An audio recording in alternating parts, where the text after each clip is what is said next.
Right now in Palo Alto, Mark Zuckerberg is facing down a revolt from his own shareholders. There is movement underway at Facebook's annual meeting to wrest some control of the company from Zuckerberg. Shareholders are angry and they want a change in corporate governance. They're voting on 8 proposals. The details don't really matter of individuals, but the gist of them all is the same: to put a check on Zuckerberg himself, either as CEO, chairman, or to restrict his voting. After 2 years of scandals, fake news, elections, hacking, data collections. Now, some have even gone as far as to say corporate dictatorship. Zuckerberg has unchecked powers and there's calls to break up the company. He will get the last laugh. He owns special stock. His vote is more powerful.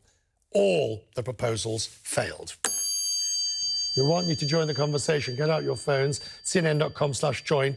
Does Mark Zuckerberg have too much power at Facebook? cnn.com/join. cnn.com/join. Does he have too much power at Facebook? Shelley Palmer is the CEO of the Palmer Group. Answer the question first. No. First of all... Should we go home then? That's it. No, we're done. No, here's the thing. First of all, if you bought shares in Facebook, you understood the corporate structure because you're a sophisticated investor.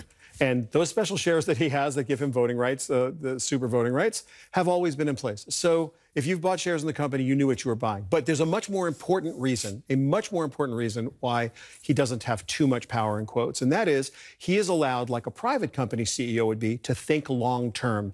And if there was a much harder quarterly EBITDA focus on that company, it would be actually a real problem for everyone. So I think having one person who can thoughtfully look at the company long-term actually is a plus, because we're getting into an area that nobody has ever been in, Richard. And while it's easy to make knee-jerk kind of claims or calls about what we should censor or not censor, whose worldview do you want to put in place of his and a committee? Probably that's how we get camels and zebras. Absolutely. I'm familiar with the analogy. Now, but the quid pro quo, and I sort of agree in a way with you, which is perhaps slightly... That's unusual. I know, it's disturbing, to be blunt. But I sort of agree. Look, you bought into a Zuckerberg enterprise when you bought him. However, the opposite side of that same coin is that when Zuckerberg sold into the public markets, he realized he would have to relinquish, he would have to be more amenable to sharing power.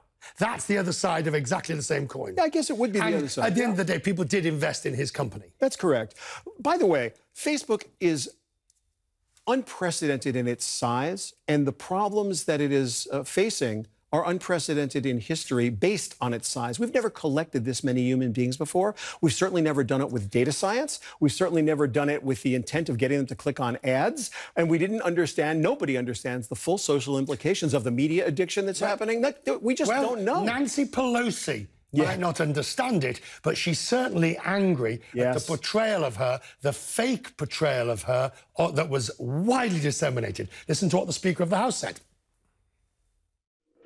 When something like Facebook says, I know this is false, but it's a lie, but we're showing it anyway. Well, to me, it says 2 things. One, that I was giving them the benefit of the doubt on Russia, but clearly I thought it was unwitting, but clearly they wittingly were accomplices and enablers of false information to go across Facebook. I fully hear what she's saying. It's a much larger problem than Nancy Pelosi's video. There are so many doctored fake videos on Facebook. We're not talking about a few. We're talking about millions. And so who is going to make the call? What is satire? What is free speech? You need to put a policy in place. You can't just say to Facebook, hey, you are the publisher. They're not. At the moment, they're a platform. And if you want to change that, then change the law. Because right now, they are legally a platform, which means they are only responsible to take things down when they're told to take them down, or if they're outside their policies. But even if they're a platform or a publisher or whatever they make, because that platform versus publisher argument is the same one that Uber has always used about, we're just in the middle. It's the same one that Spotify, we're just in the middle. Because it's the law. Well, change the law if you don't like it. Fine. But the reality is, though, don't we have the right to get things wrong? Don't we have the right to put up fake stuff? I think we do. Don't we have the right to be gratuitously offensive. Yeah, well, look, in America we do. In other places we don't. And I think you can appreciate that if you've ever traveled outside the United States. And so, look, in practice, which ones come down at whose worldview is the one that's going to be imposed? Because this is a crazy idea. Is comedy then going to be in there? If you're a dissident, are you collecting people who make an honest mistake? Like, where's the line and who gets to draw it? So it's very easy to say, well, I'll know it when I see it. It's also really difficult to set a policy. Is it important, this? I think it's the most important thing ever, and I'll tell you why. Right now, Nancy Pelosi's video was doctored with traditional video editing tools. They just slowed it down and they kind of goofed around with her.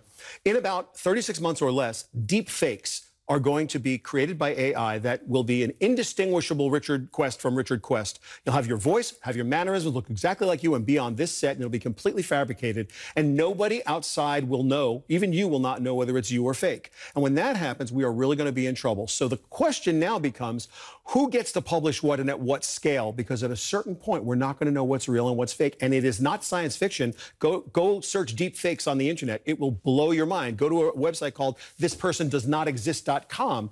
Every time you refresh the page, you're going to see someone that doesn't exist that looks like someone you know. Created by AI.